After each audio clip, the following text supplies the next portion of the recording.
Hello YouTube, Wes here, checking in with a vinyl update for the month of July 2020. Yeah, pretty good month. Just cruising right along here. Hope you're all doing well, being safe, staying healthy as much as possible. Yeah, crazy times we live in, but at least we have music to soothe our souls and hopefully bring us a little bit of joy into our lives, and it definitely does that for me. So let's go ahead and get into it. Nice little stack of records I picked up in July. Not a whole lot, but some really interesting and really good stuff. So let's go ahead and get into this. The first one here was kind of a semi VC discovery, I'll say. Watching one of Steve Carlson's videos. At the beginning of his videos, he likes to post footage from whatever record store he visited that week, and he was in a record store one week, and they were playing something in the background, and I was like, wow, that sounds really good. I'll preface this by saying I've been pulling out a lot of soul lately, which is not a genre I typically go to, but for whatever reason, I'm just feeling in the mood for some good heavy soul.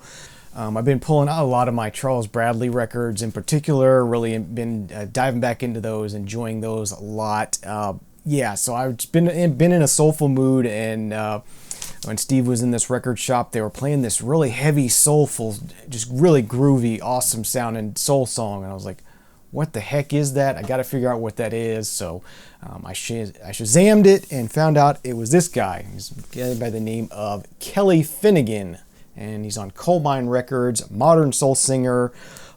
He is the lead singer to the group The Monophonics. So if you're familiar with The Monophonics, this is similar to that, I'm guessing. I have not picked up any Monophonics yet. I just actually stopped at the record store on my way home today to hopefully grab their latest album that just came out in March.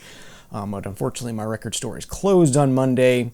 So I'm going to pick that up on the way home from work tomorrow, hopefully, because they do have it in stock. It is listed on their in-stock list, so hoping to get that one tomorrow. But this is Kelly's solo album, just really good heavy soul. Again, if you like Charles Bradley, that sort of sound, really good stuff. So yeah, I really dug this. The song that was playing is called Every Time It Rains. That was what was playing in the background of Steve's video, in case you happen to remember a video that opened with the record store footage with some soul music in the background. That's what they were playing in the store at the time. It's this album on Coal Mine Records. I'm not sure if I said that. Really nice Stoughton jacket that they do, and really nice gatefold. Reminds me of kind of like a Neil Young kind of vibe there, but this is definitely not Neil Young in the way it sounds. Very heavy soul stuff, and just the whole album is excellent too. I'm really glad I picked this up. Definitely highly recommended if you want some soul music. It does come. They did a nice insert with lyrics inside as well, lyrics and liner notes and stuff. So that is a very nice touch. And then the LP itself comes in this nice sort of MoFi type sleeve. And then it's pressed at Gotta Groove Records, which they're in Ohio, I think, and I don't think I've had anything pressed from them before, but I'm pretty happy with how this sounds. Really nice quality pressing. There's the Coal Mine label. So yeah, Kelly Finnegan, sort of a discovery in a Steve Carlson video, even though he didn't directly recommend this. Yeah, I'm glad I found this, and yeah, definitely right up my alley the way I'm feeling the past month. As I said, diving into some soul music, and I'm looking forward to getting that Monophonics record too. I think that's going to be something I'm really going to dig. All right, the next thing I have to share with you is something I just picked up the other night. Hardcore nostalgia kick here. I've loved this record ever since it came out in the 90s, and it's a classic and something I was like, I just got to have this on vinyl. That's no doubt Tragic Kingdom, a classic 90s album from them, and just a killer album through and through. This is like a perfect album. There's not a bad song on here. It just flows really well, and yeah, I wanted to have this on vinyl. I wanted to add it to my collection, so I went ahead and grabbed it. It was sort of an impulse purchase. I saw it and I was like, Yep, I'm getting it. I gotta have this. Did get a nice printed insert with the lyrics and stuff, but yeah, this I think those of us who are my age, we pretty much know the lyrics to this one. And there are multiple different colored pressings of this available and whatnot. This is just a standard black pressing, just fine. So yeah, I love this album. The one I really haven't gotten tired of listening to, and I'm glad to finally have it in the collection on vinyl. All right, this next one was a vibe with Logan over at Swellheads Network, I believe is the name of his new channel. He showed this on his channel and said it was going for a good price on Amazon, and it was. And one I just hadn't gotten around to picking up. It came out last year, I believe, in 2019. That's the latest album from Bruce Springsteen, Western Stars. Definitely a very Western sounding album, but a very chill sort of string-laced Western album. He kind of has a Willie Nelson vibe going on here a bit. But yeah, I appreciate Bruce, and definitely wanted to pick this up. Good enjoyable album. I have spun this several times this past month and really enjoyed listening to it. Not particularly my favorite Bruce Springsteen. I kind of like his more rock and roll kind of stuff. I'm definitely not a Willie Nelson kind of fan. I don't really care for Willie Nelson, so this kind of has that vibe. But if you're a Willie Nelson fan, you'll probably like this more than I do. 2 LP set, black vinyl. Printing on the inside of the jacket as well. Yes, Bruce Springsteen's latest album, Western Stars. Nice to add this to the Bruce Springsteen collection. Keep that going. Okay, next thing I have to share is an anniversary reissue. This one I pre-ordered many months ago when I first saw it was coming out. It's a band I haven't really dove into previously, so I was like, yeah, I'm kind of looking to check this band out. Saw that this reissue was happening, and like, sounds like a great time. Go ahead and grab this nice reissue, 40th anniversary reissue, and that is the 40th anniversary reissue of Joy Division's Closer. So yeah, I have not really listened to Joy Division at all, and so this is kind of my introduction into the group. And yeah, it's a nice 40th anniversary reissue of it. Did do recreation inner sleeve, although the record is not housed in there. It has its own sleeve, and it's red on the inside. I don't know if that was an original thing or not. It's a Factory Records release, and they tended to put a lot of care into the packaging, so I'm guessing it probably was an original thing, as well as the record jacket itself has red on the inside. And the thing that makes this unique is the 40th anniversary edition is pressed on crystal clear vinyl, pressed at optimal, so it sounds amazing. Yeah, perfect sounding piece of vinyl. You know, no pops, no clicks, just pure quiet, smooth, great sound, great quality sound. Nice poly-lined paper sleeve that it came in. So yeah, really cool way to get into Joy Division. If you're not familiar with them, they're kind of a post-punk kind of sounding group. Yeah, it's kind of that post-punkish sort of getting into a little bit of synth kind of, you know, new wave kind of stuff. Yeah, cool group. I've definitely been enjoying diving into this and exploring it. Hope to get some more Joy Division in the collection in the coming months or years, whenever I can find nice copies of those. But this was a nice one to get into, so pick that one up. And that reissue did just come out in July. Like I said, it was a new release for July, so it should be available if you want an upgrade, or if you've just been wanting to get it on vinyl, period. This is probably a good way to do it, because it's out and about and available, and pretty decent price as well. All right, next two things I'll talk about here are the Vinyl Me Please releases. These are, I have to share with you the June and July releases because the June release was delayed because of COVID. And the June release was the reissue of the White Stripes Distill.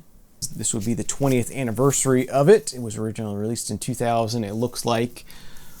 Yeah, I never really spent too much time listening to the White Stripes, so this was, again, kind of not really an introduction to me, but more of a deep dive into the White Stripes. I'd never sat down and listened to a White Stripes album before.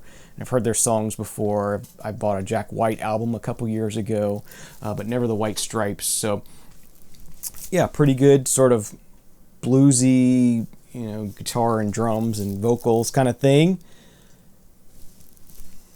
They did a really nice foil cover on this. Pressed at Jack White's own pressing plant, Third Man Records, so that's pretty cool. They always do an excellent job with their pressings. I do like Third Man pressings. Here's the original artwork by Tristan McNatt. And they did a nice lyric booklet here.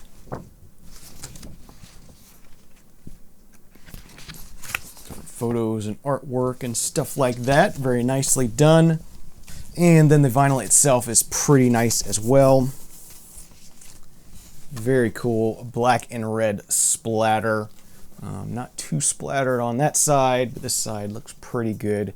And yeah, as I said, pressed at Third Man Records, and I've loved everything I've gotten from them so far as sound quality. So I'm very happy with that, and this one's no exception. Sounds really good.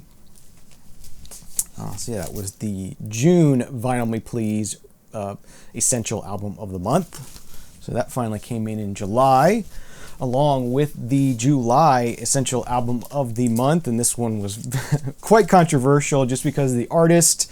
And yeah, this is John Mayer's music. It's John Mayer's Continuum. You're not going to be able to see the artwork here too well. There, you probably can see it a little bit better there. When was this originally released? 2006. This one features the song "Waiting for the World" "Waiting for the World to Change." Of course, that song is way overplayed, and we're all tired of hearing it. But I hadn't really explored John Mayer's music before, and I was kind of shocked at how much I enjoyed this album. Once that "Waiting for the World to Change" is the first track on here, and once you get past that, you really sort of dive into, the artist that is John Mayer, and he's a really good songwriter, really good guitar player, and I like this a lot more than I thought I would. This is not a gatefold, but it is a 2 LP set, and here is the artwork by Kimberly Baker. Some nice photography and lyrics on the inner sleeves. And then the vinyl itself is kind of on this cool blue color with silver Columbia labels. Yeah, I really like the aesthetic on that. As far as the colors, again, 2 LP set. This is probably, this is a GZ pressing, mastered by Ryan Smith at Sterling. If you're curious about that. Here's the second sleeve. Another good photograph of him. Some more lyrics and liner notes, and yeah, I found myself spinning this one quite a bit and really enjoying it, and enjoying it more than I expected to. I know this is not a lot of people's cup of tea, but if you're like me and all you've ever heard is that "Waiting for the World to Change" song, and that's all you know about John Mayer, I suggest giving this a try. It's definitely not all kind of a one-note thing. He does some more rockin' kind of songs, some more bluesy kind of stuff. Really nice, some more folky kind of stuff. I definitely dug this, and I'm glad to have it. I'm definitely going to be keeping this in the collection for a long time, because I've enjoyed listening to it. Okay, and then the last few things I have to share with you, then I'll let you go, are a few thrift store pickups. First one here is Chris Williamson with "The Changer and the Changed." Sort of a singer-songwriter, female singer-songwriter. When I was reading the book, David Bowie Made Me Gay, about gay and lesbian musicians throughout the years, it did feature this artist a lot on the Olivia Records label this is on. Olivia Records was sort of a by women for women kind of label back when women were treated much worse in the music industry than they are now, even though they're still treated pretty poorly. But yeah, this was kind of, they just said, screw it, we're going to do our own thing. And Chris Williamson was kind of their premier artist. Did really well for them. So yeah, just a nice sort of singer-songwriter, folksy kind of album here. Did really well for them. This is a reissue that has a remastering done, but it's still vintage from '73. Nice lyric insert, some more photos and stuff. This is the Olivia Records label. See, that was a cool pickup. I think I got that at the Humane Society thrift store one day when I was in there. And then these last two came from the Hospice thrift store, I believe. This first one is sort of a blind buy. I just liked how 80s the cover looked on it. Never heard of these girls before. Jasmine. Apparently they had sort of a somewhat regional hit in the Midwest. They're out of, the record label they're on is out of Milwaukee. So yeah, apparently their song, geez, I don't remember what song it was. One of the songs on here was kind of a hit for them. Came out in 1987. Just a sort of a female pop vocal group. Very much of its time, sort of late 80s, very smooth, slightly jazzy kind of female pop vocal group. Yeah. It caught my eye and I thought, what the heck, it's a thrift store, I'm going to give it a try. Not expensive. Inner sleeve with some photos and lyrics on it. And then again, as I said, on the Iceberg Records label, which is kind of pink, but yeah, just the Milwaukee connection also got me. You know, I love Milwaukee and I love visiting it, and so yeah, picked that up. And then the last thing I did, I added another piece to my James Bond soundtrack collection. This is the soundtrack to You Only Live Twice, with Nancy Sinatra singing the title track, and of course John Barry doing the instrumental portions. Yeah, just classic Bond soundtrack. And yeah, that does it for July. Hope you enjoyed the video. Thank you for watching. Thank you for tuning in. Leave me any comments you have in the comment section down below. Give it a thumbs up if you like the video. Subscribe if you aren't already so you can be kept up to date with future episodes, future vinyl videos. Have a great day, and we'll see you again real soon. Cheers.